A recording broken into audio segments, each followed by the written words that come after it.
Hi, everyone. Welcome to Waste 360's Nothing Wasted podcast.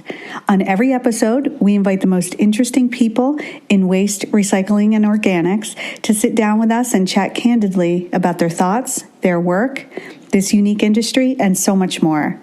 So thanks for listening and enjoy this episode.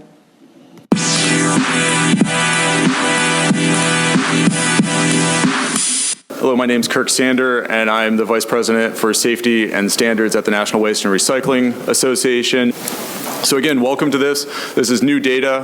Who dis? What data collection can do for you? We have four great speakers. First is going to be Joe Ramuno. Yep. And he's the National Account Manager for Great Forest. He's the Head of Business Development, and he is a certified True Advisor, and we're looking forward to hearing from him. Then we will be going to Chris Ronson. Chris is from Marketing Manager at Retrack and working on their waste diversion software with over 35,000 users across North America. And then Steve Stavaro, he's with Rarig Pacific, and his main focus is to devise market innovation technologies to improve logistics and flow across their industry. And then finally, we'll be coming to Emily Coven. Interestingly enough, they're also sitting in order. Is the founder of Recyclist, a cloud-based solution to make solid waste programming management easier. And she has been doing web and mobile apps for such places that you may have heard of as MTV, PBS, UC Berkeley, and 23andMe. So with that, we will start the program. All right, hello everyone. My name is Joe Ramuno. I'm the Director of National Accounts for Great Forest. We're a waste and recycling consultant and waste broker. We're based in the New York City area. We've been in business for 30 years. We've been working with our clients mainly through brokerage for the early part of our company's start. And over the past 5 years, we've seen a significant changeover to more of our clients and vendors needing data and needing useful data that they can start to alter their programs on. We help implement recycling programs at commercial office buildings, manufacturing facilities, mixed-use buildings, retail, pretty wide range of businesses that we work with, and all of them have really ramped up the need for data in the past few years. We've shifted our services to making sure that we're providing them that data and that they're able to use that data to make changes within their program that are going to really have a positive impact on their diversion rates and reduction goals.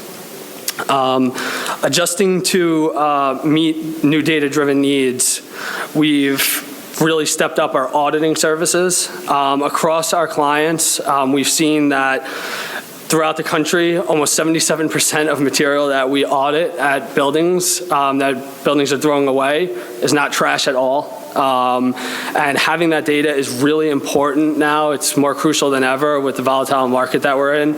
And businesses need to know that there's other options for disposal for their materials than just going to a landfill or waste-to-energy facilities.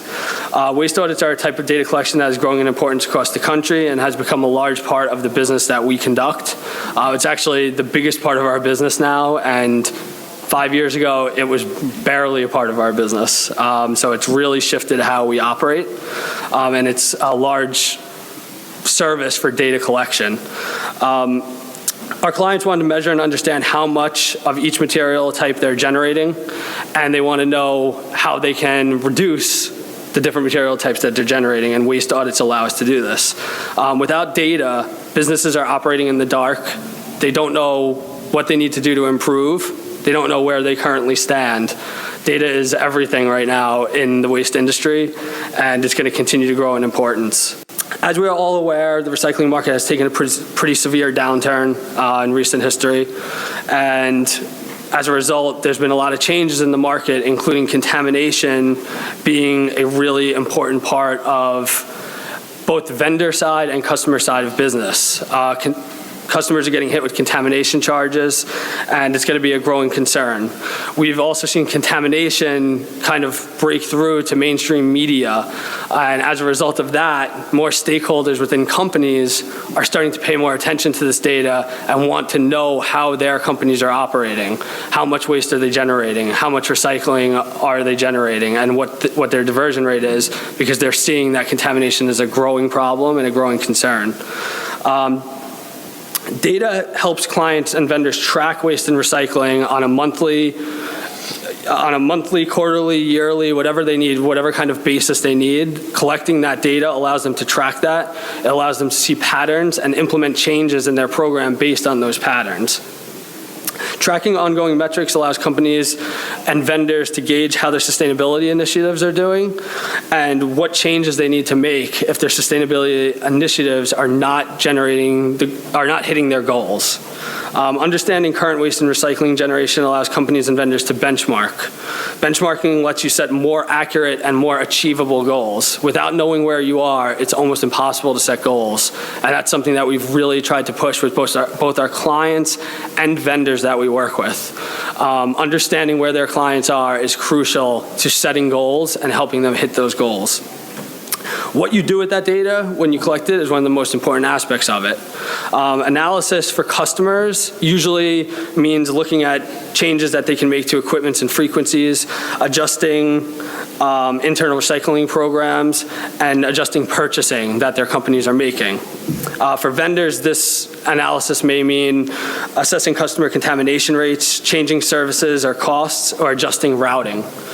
This is a sample report that we provide to our customers on our platform that allows them to go in and look and see what they're generating on a monthly, quarterly, or yearly basis, depending on what type of contract we have with those customers. And they can access this 24/7 through our portal. There are various types of data collection methods that we've seen and participated in. On the customer end, cleaners tracking container fullness and filling out container logs was how it used to be done. It was really, that was one of the only options for container services outside of estimating costs just based on the size of the containers and the frequency at which they're being picked up. Now we're starting to see more technology come out, like sensors and cameras that go into containers and that allow you to track their fullness and also assess the contents. There's companies like Compology, Anevo. These companies are out there that are, they have this new technology that's growing, and we're also starting to see vendors utilize that technology for routing efficiencies. Completing a waste audit is, for us, one of our primary core businesses, and it really provides in-depth analysis to what customers are generating, what their contamination rates are, and also identifying potential diversion rates and savings that they can get. It can also identify where that contamination is coming from, so it takes the data a step further. When we're doing an audit, if we know this material came from the third floor pantry, we know what the contamination rate is in that third floor pantry specifically, and we can communicate that back to the customer to make adjustments to their program. We're also seeing more companies utilize scaled packer trucks. Vendors that we work with, they're using scaled packer trucks to kind of accompany the standard dump tickets that they provide for roll-off services. This is something that we've definitely seen growing as customer demand for data increases. Each of these different collection methods bring in different types of data. So the best thing you can do for your businesses is to find a way to standardize it. Try to have a standard set collection method across your portfolio. Otherwise, if you're doing container logs at one site, audits at another site, the data is going to be very different. So trying to standardize that is really important to making the data as useful as possible. Both vendors and customers have various uses for this information. As I said, vendors are definitely paying more close attention to contamination now, and doing waste audits or having scaled packer trucks, doing visual assessments of their pickups, they're able to see what contamination rates are. They are looking for ways to clean up their customers' recycling programs. We even have begun working with vendors, doing audits for vendors to get this information, which is very new. We used to be pretty hands-off on the vendor end in terms of providing them with information, but that's changed because they just don't have the ability, many small vendors we work with just don't have the ability or manpower to be conducting waste audits. So this is something that we've really started doing for them. It also allows them to do pricing analysis, looking at what the contamination rates are, what the service frequency is, and adjusting those frequencies to reroute trucks and be more efficient in their routing. It's also a very large data value add and competitive advantage for vendors to be heavily into data at this point.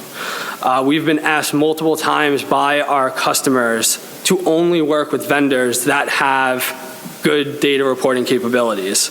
We've had to cut vendors off because they don't have those reporting capabilities, and it's important that vendors keep up with these changes because this is what customers are demanding.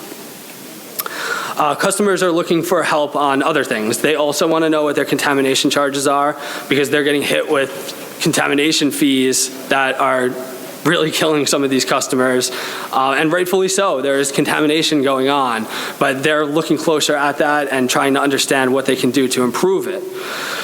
Using data, they're able to do this.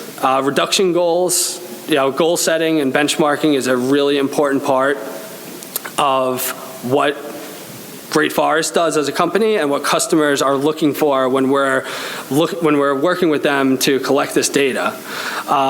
Using the analysis that they collect from these audits or any kind of data collection service, they're able to really identify what changes they need to make within their program and how they can make those changes. Recycling program development is another important part of data collection. Looking at, again, where material is coming from, what the contamination rates are, and how that material is moving throughout their facility, we're able to really adjust their recycling programs to make them as efficient as possible and work towards waste reduction goals and ultimately zero waste goals. And lastly, compliance has been a very big issue that we've been focusing on, making sure that universal waste is not ending up in trash compactors, recycling compactors, because those can result in very large fines. And that's something else that we're looking for in the auditing process. Also helping customers that have all shred programs that cannot have information getting into their waste stream that should be going into shredding bins. So that's all the type of information we're looking for to help our customers. As data collection becomes more important, access to that information becomes more important. We provide 24/7 web portal for our customers that they can log in and see their data at any time. This is an example of what they will see when they log in, as well as other charts that they can customize depending on what different options they put in, different time periods, looking and taking this information back, reporting it back to their stakeholders in CSR reports, and really having accurate metrics that they can gauge their program development on. We're seeing stakeholders throughout all different companies now demanding more information from their companies that they're invested in or working with to make sure that they're doing the right thing in terms of waste and recycling and really working towards waste reduction. A lot of people ask how can they help their relationship with their vendor, improve service, and looking at their data and working alongside their vendor to reduce contamination is one of the big ways that they could do this. That's it. I think that data is the future of waste. I think that it's only going to continue to grow in importance. Without knowing where we are, we don't know where we can go or what we need to do to get there. And that's what data allows us to do. Good morning, everybody. My name is Chris Ronson. I work for a company called Emerge Knowledge Design, which developed Retract Connect, somewhat complicated. So I won't get into that. However, I think a nice transition from Joe. You're all here to, figure out where you are with data collection and then how to get to the next place. Today I'm going to go over a couple of things that I would like you to keep in mind when you are either establishing your data collection program or trying to enhance it. I've been doing this for over a decade with my company, helping organizations better collect information regarding materials management data. And even though I know exactly what has worked in the past and what hasn't worked in the past, it's easy to get lost. Perfect example is this morning I hadn't had my full cup of coffee and I was standing in line registering for the National Hardware Show, and about 5 minutes in I realized that I was in fact in the wrong place. And so even though you know exactly what to do, sometimes having those tips in front of you is helpful. Once I've gone over a couple examples of how some of our clients are better collecting data, then what do you do with that data? So measurement, your data has a job to do. I mentioned, just as a bit of background, the software that our company develops is web-based software that helps collect information from numerous types of entities, so whether it's haulers or local governments or businesses or counties or states, our software helps make that more efficient. And so we've been working for years helping streamline that information, and then once it's in there, help better analyze it. And so as far as best practices for establishing data collection programs, I'm going to start with mandatory versus voluntary programs. So some of you had mentioned that you actually collect data right now, and so the next question I would typically ask if I was doing a training session, which is what I'm more used to doing than speaking in front of this many people, is, does your program have teeth, if you will? So is it a shark or is it a cute little sheep? If it is a shark, like the Austin Resource Recovery Program in Texas, they have some teeth to that particular program. And so if you currently are able to mandate that data to be sent to you, there's a number of different things that you can keep in mind for collecting that data. With the city of Austin, Texas, they were looking to become zero waste, and part of that was establishing a universal recycling ordinance requiring multifamily and commercial properties to report annual diversion plans on an annual basis. And eventually that particular ordinance is going to cover the entire city and all of the properties. And as you can imagine, if you just said from the gates everyone has to report, that is a lot of data, and establishing that program in a phased approach is a much better way. So whether your program has teeth or not, phasing in that approach depending on how many people are sending you data can be really, really useful. Secondly, sometimes depending on whether you know or not the fact that people are supposed to send you data, establishing a waiver process, at least early on, to allow for those reporting entities to say, hey, I know you are saying that I'm mandated to send you this data, but here are the reasons why this doesn't apply to us. You might end up ultimately denying that waiver request and still getting that data from them, but at least you'll have better background as to why they think otherwise, and you can work that into the program going forward.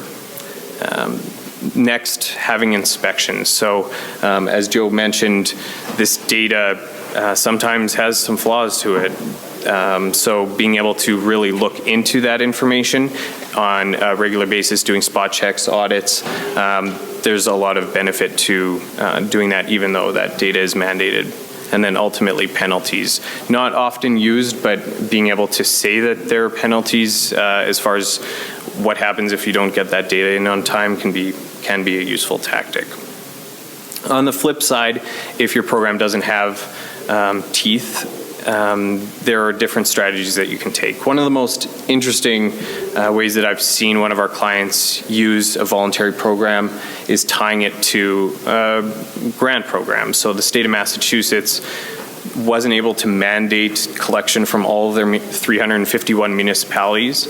However, in order to still gather that data, they tied the annual reporting of the municipal data to their grant program. So within the software, for example, you can apply for the grant, fill out the form, and before you're able to actually submit for that grant, it reminds you nicely that you have to report that annual data. And so having that tied on there, incentivizing collection of that data. Also, if you aren't able to mandate the collection of that data, pre-populating, using tactics to really help streamline that process is really important. That's important even if it's a mandated program as well, but being able to make the lives of those that are sending you data easy is helpful. And then having support from a number of different entities. So in the case of Massachusetts, they have these municipal assistance coordinators, MACs, and they are assigned different regions to help and be on hand to help with that reporting process. The next thing, and one of the components of this session, is talking about technology and how you can integrate technology with your data collection. So many of you that raised your hands that are getting data, I'm sure you have various ways that that data is sent to you, and technology can really be used to help streamline that information. So a couple examples as far as putting the data into the system or into a form, ensuring that you're catching a lot of data mistakes early on. So that means things like inline data validation, where as someone's putting in the information into the form, it's highlighting things that are out of range or highlighting things that maybe don't match. So the easiest example is if you try to put in a email address and you put in a phone number instead, catching that. That's a very simple example, but you can get as advanced as looking at prior year's data and seeing if that range is totally outside of what they had reported in the prior year. So being able to catch changes in data and then asking for examples of why that data has changed. Reasonability checks, being able to do that after the fact is also useful. So if you don't have technology that can catch it ahead of time, being able to see discrepancy reports so that you can red flag things that just don't seem to make sense. And ultimately, the data verification process is really important. One of the things with many of our clients is that because we offer the software solution, it's like, okay, perfect, everything's taken care of, we're good to go. Ultimately, somebody is still needing to look at that data. It's not the most glamorous job in the world. It's sometimes arduous, but being able to verify that that information is accurate, even on a spot check level, is important, and making sure that the technology that you're using has assisted in that process, and being able to easily check to see which ones you verified is something that you should consider. Another thing with technology is capturing this data. We're talking about material management data right now, but actually capturing user data or user trends is useful. So for example, and this is again pretty basic, but as I was mentioning, I do a lot of training sessions. Amazingly, the one thing that a lot of our clients want us to train people on is, what if they can't log into the system? What if they've forgotten their password? Which I know I've forgotten my own password a million times, but it should be pretty straightforward. But being able to capture data on when and why data issues are occurring, and then learning from those, ensuring that whatever system that you're utilizing to capture that data is flagging those things so that you can make changes, and then allowing for feedback when that data comes in. Lastly, supporting the data collection program is important. So when you're first rolling it out, and I'm going to circle back to the city of Austin, Texas, they introduced a number of different support mechanisms to ensure that the process of collecting that data was as easy as possible. So they facilitated lunch and learn workshops, webinars that they were able to record and then share afterwards, which is really handy, so you're not doing those every week. And then allowing for folks that are required to report to be able to see what they are going to be asked upon to send you. So if this is a new data collection program that you're establishing within your organization or your jurisdiction, being able to give folks a glimpse into what they need to do before they're actually required to do it, before there's a deadline asked for, is really important. It reduces a lot of anticipation and anxiety, but also is going to likely get you better data from the get-go. You're going to spend less time going back and talking to those reporting entities and trying to figure out what the heck went wrong. Strategic onboarding, this is a very recent example for us as an organization. We recently launched a program that is free for municipalities, helping standardize data across the United States and Canada. And one of the things is that we wanted really, really good data, and keeping it just open for any municipality to join, which many of our programs are just kind of self-registering, registering was something that we were concerned about. We didn't want duplicate data. We didn't want the wrong person reporting the data. So if you're not entirely sure of the list of organizations or buildings or people that have to report that data to you, making sure that you've planned for some sort of intervention for checking on who's reporting the data. That's the most important step of the data collection process, in my opinion, is ensuring you've got the right people on the bus, because after that, if they're reporting for years, you can do as much data verification as you want, but if it's coming from the wrong place, that's something you want to catch early on. And then ongoing. So documenting things that need to be kept track of. Terminology is really important. Making sure that resources to understand the workflow and the information that you're asking for is accessible, so that when someone's actually going in and sending you that data or has a question, this is typically something that you need to sit down for and think about. So not having to wait another week or 2 days to get the answer to your question is something that you should keep in mind. I wrote brain backups, which doesn't really make too much sense, but ultimately the point here I was trying to get at is that ultimately there's someone, maybe it's you in the audience, maybe it's someone in your organization that typically, if it's a spreadsheet or a database, they're sometimes the only person that knows what the heck is going on with that thing. If they decide to leave your organization, or you promote them, or whatever ends up happening, that can take a lot of time to transfer that information. So keep that in mind, keep good documentation, and as much as possible have some sort of redundancy on the brain behind that person who's collecting that data. So once the data's in your hands or in the system, what do you do with it? And so I've got a couple examples I just want to share with you. London Drugs is a department store in Canada. There's about 78 stores across the country, and they came to us looking for a solution to help kind of centralize that data collection. They were collecting on a monthly basis towards trying to get towards a 95% diversion rate, which is extremely ambitious, and ensuring that they were able to capture that data and then share it back with these department stores who were responsible for collecting it was really important.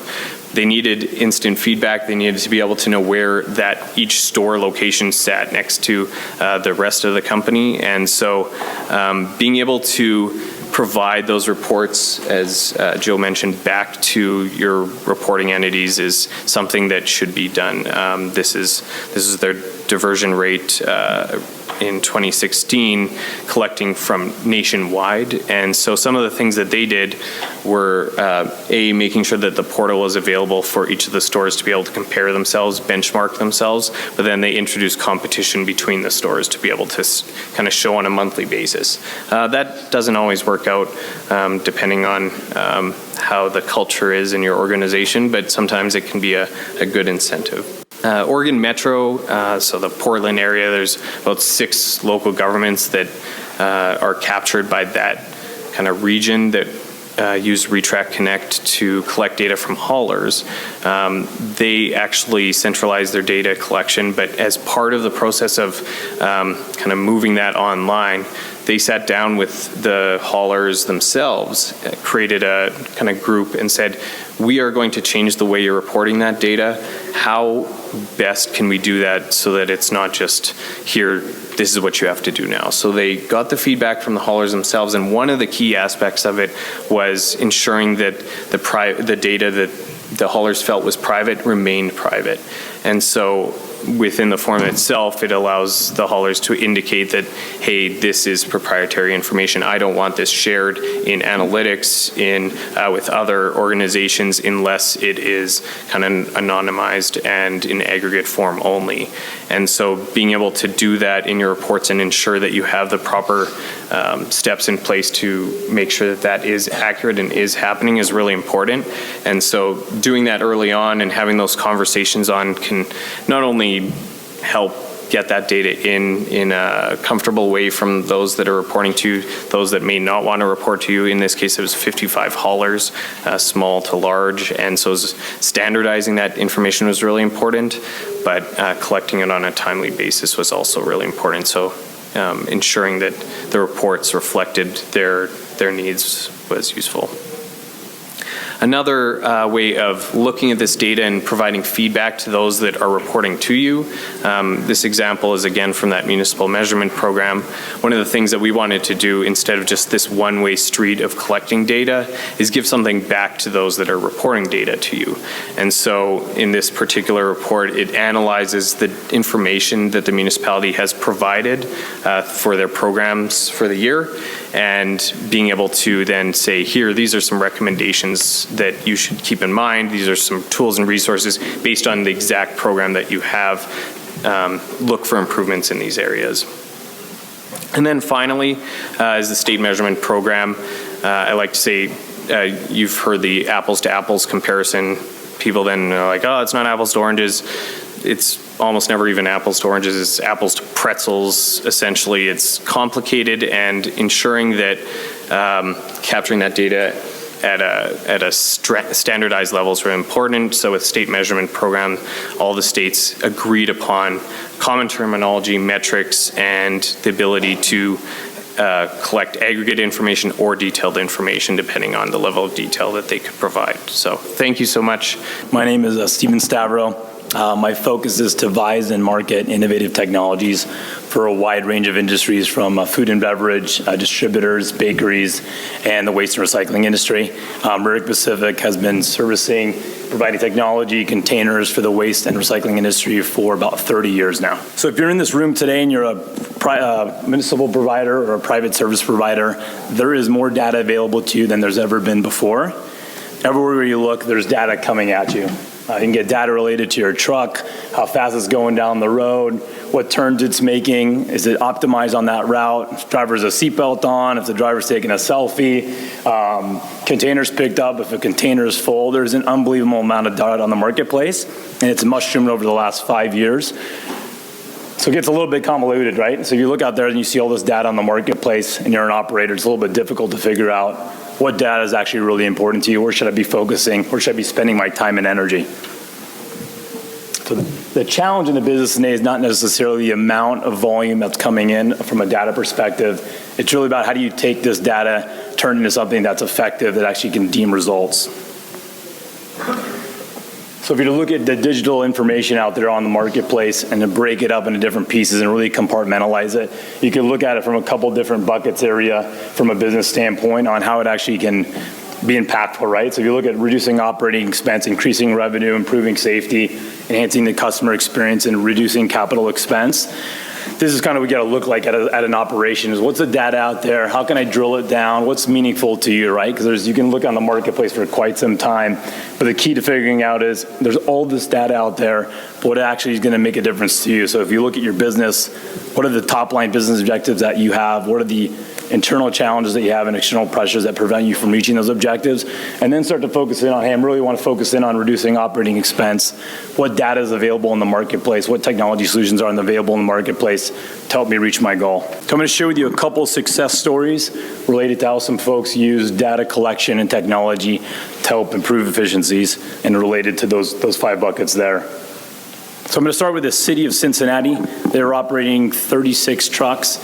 And what they had a challenge was understanding is where they were optimizing their trucks, are the residents actually, which residents were participating, and they had very limited visibility to this. And so what they did is they partnered up with Aggregate Pacific to install RFID readers on the trucks, and they also provided RFID on the carts in front of the house.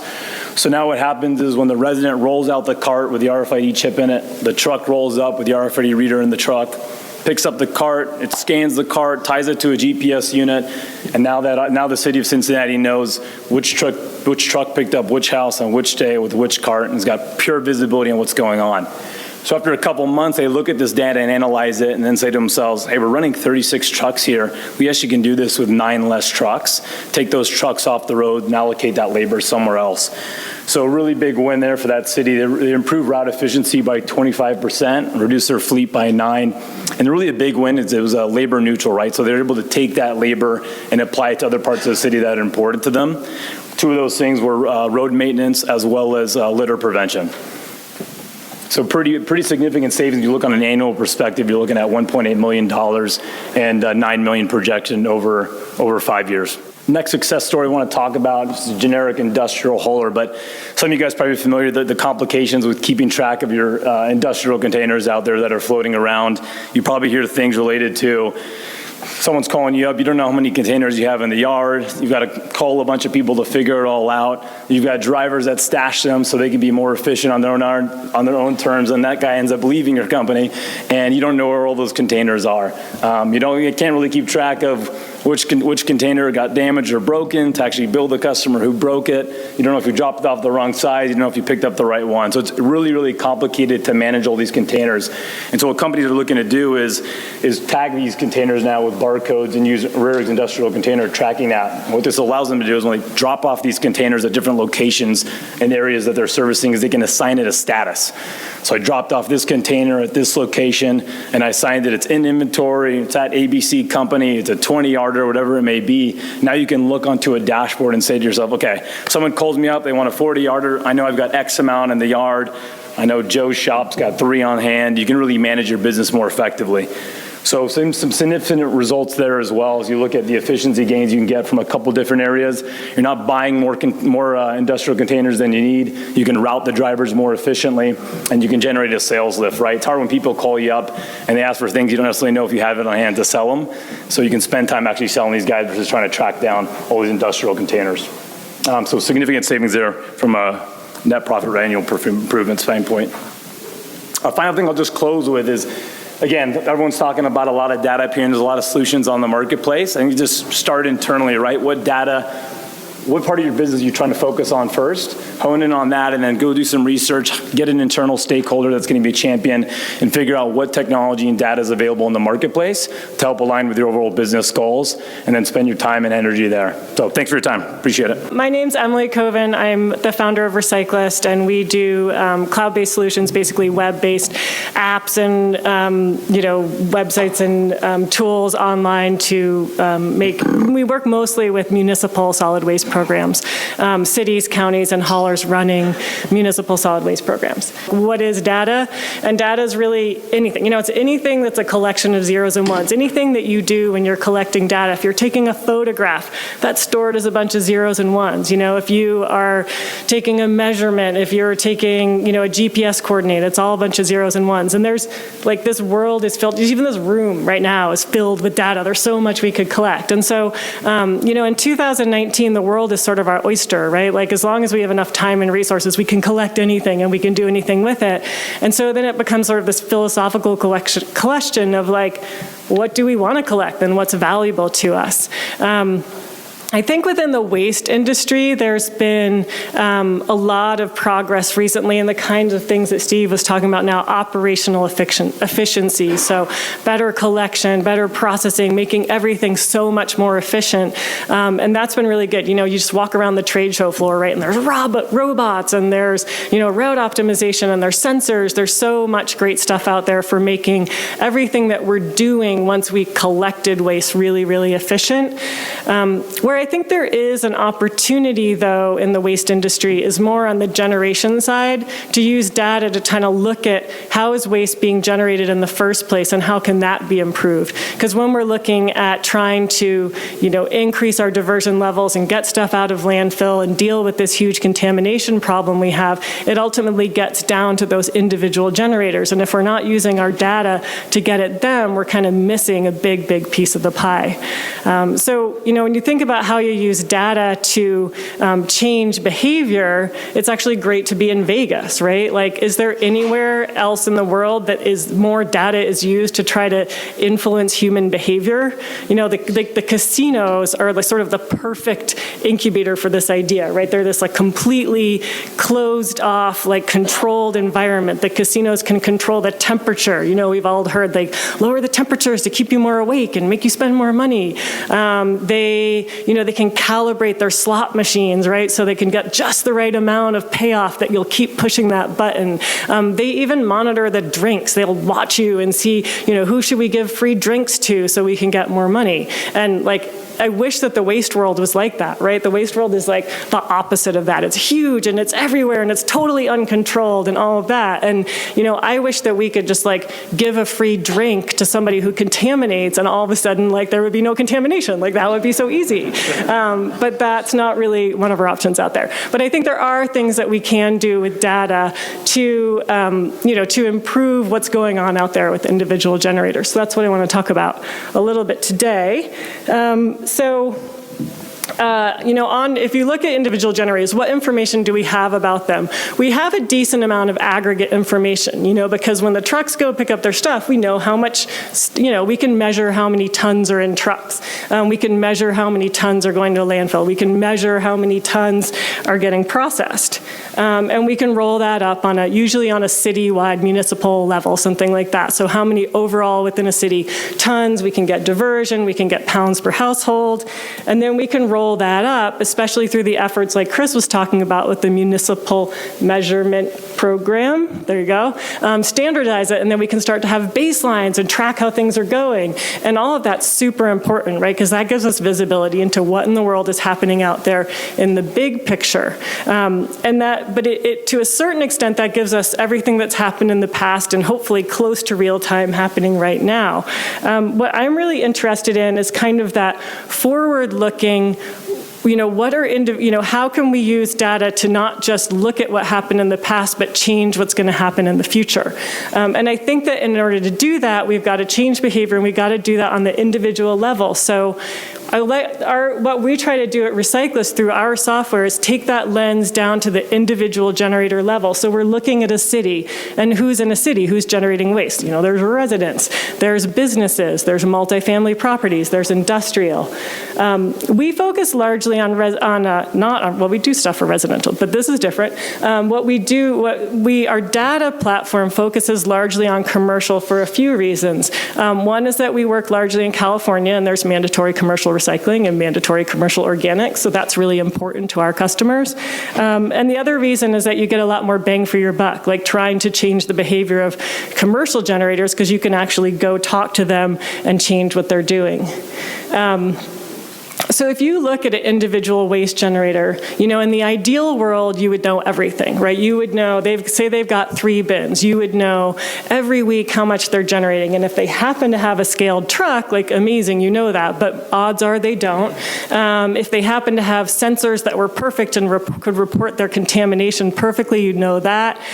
If they worked if they happened to work with Great Forest or a company like that, they'd have a lot of information. But for the most part, we don't have that information. All we know is they've got these 3 bins, right? But that is information, because if I'm in a city with a 3-bin system, I know at least they have the service that they're supposed to be using.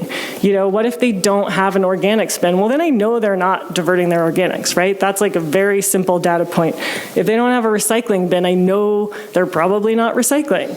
So, it's not rocket science, but it's really useful information to have. So when you look at a city overall, right, like let's say my city has 8 businesses, and I can see that 2 of them don't have a certain service. One of them is lacking organics, one of them is lacking organics and recycling. So if I'm going to go out and try to affect change within the city, who am I going to go see? I'm going to go see these 2 businesses.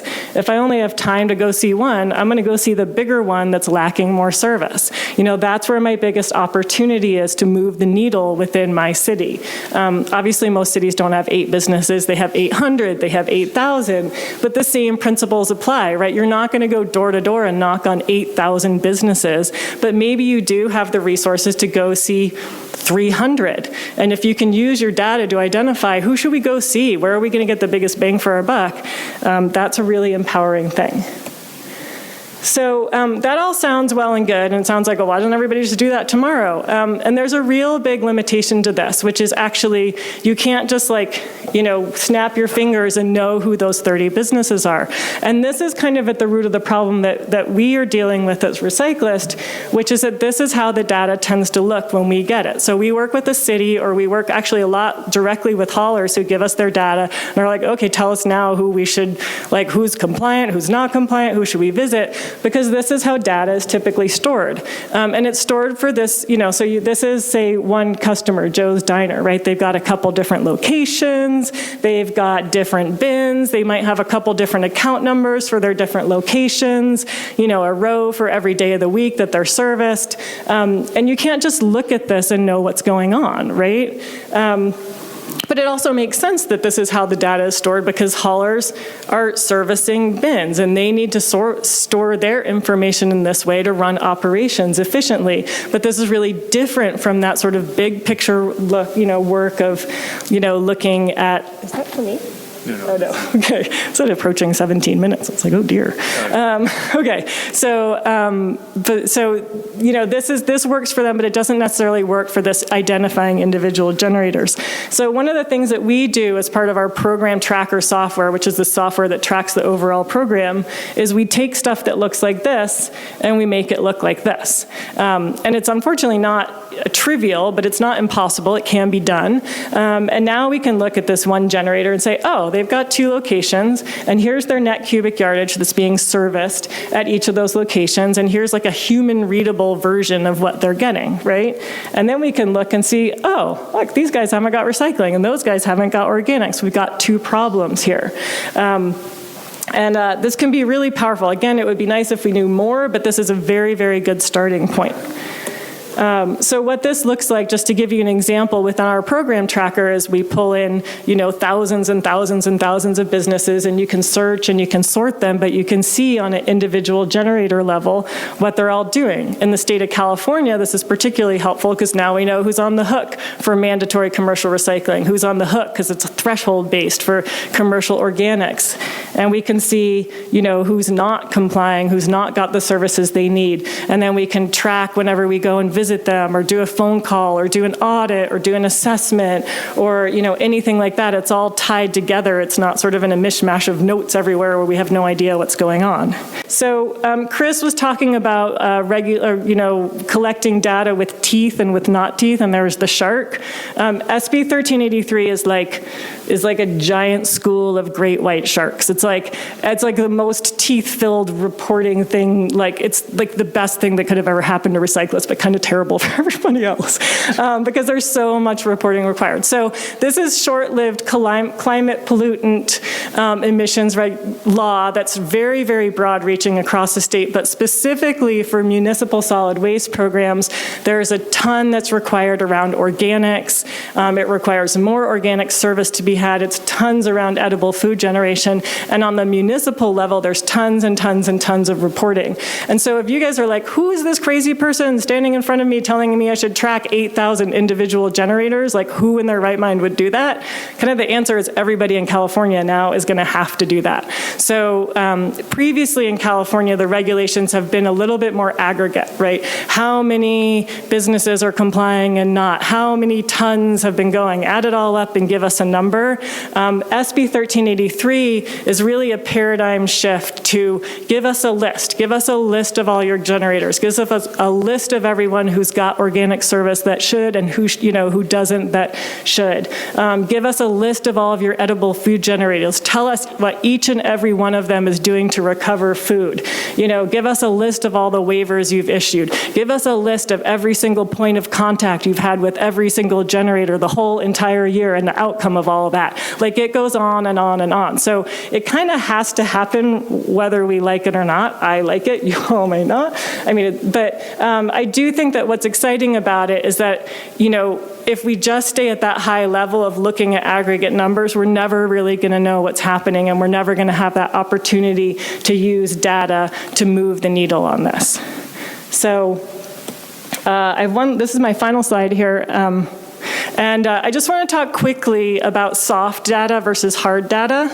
So soft data is not what you would think. It's not like soft, squishy, unimportant, whatever. It's just data that's more qualitative than quantitative. And I think it's the kind of data that we've historically, you know, kind of written down on pieces of paper and filed away and put in notes and stuff. But it's things like when you're going out and doing an audit, and it sounds like you guys do a lot of this, like putting that to numbers, right? So giving a quantitative, you know, value data-wise to doing something that's, hey, how much contamination is there? A lot, a little, none. But here's an example of this. So we have one of the cities we work with, you know, used to send reps out into the field and they'd log their contamination. They put it on a piece of paper, and then once a month the manager would go through a stack of papers this high, be like, oh, there's a business that did a lot of contamination. I'm going to get in touch with the hauler, call the hauler. Maybe a couple weeks later they'd go out and talk to the customer, right? So there's like a 4, 6, 8 week feedback loop there by the time it happens. Now they go out in the field with tablets. They say, this is a high contamination. They need a visit right away. The hauler finds out 30 seconds later and a service order is in, and maybe the next day someone's out there talking to them and they're looking at that same contamination. So it really speeds up that feedback cycle in order to get things improving. And then I think the other thing that's really empowering about everybody using sort of a standardized format when they're going out and gathering this soft data like contamination, like audits, like characterizations, is that then you can tie that to your results, right? So if you are keeping track of your contamination, then you're keeping track of how that changes over time, and you can look at that against all of the efforts that you've put forth to change that, then you actually start to realize what's working and not working. We shouldn't all go out there and just randomly do things and hope they're gonna work. Like, if we can tie these to real numbers, then we know that our efforts are being rewarded with the kind of results that we wanna see. Well, thank you all for attending.